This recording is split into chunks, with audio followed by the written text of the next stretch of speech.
Dans les bras de jolies affiches de renards. Membres du parti animaliste, des associations Aves France ou de l'ASPAS, ils étaient environ 70 à s'être réunis malgré la canicule devant la préfecture. Des militants en colère contre l'arrêté autorisant l'abattage de 1430 renards dans le département d'ici décembre.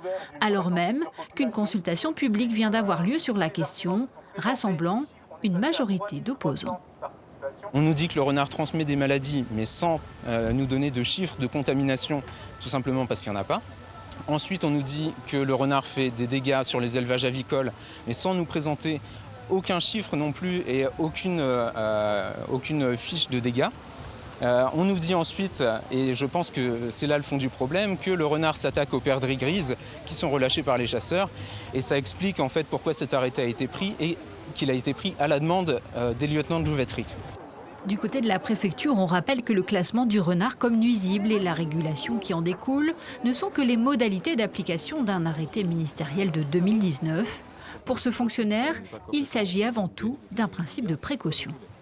L'intervention de l'homme aujourd'hui, elle est nécessaire parce qu'on est sur un milieu anthropisé.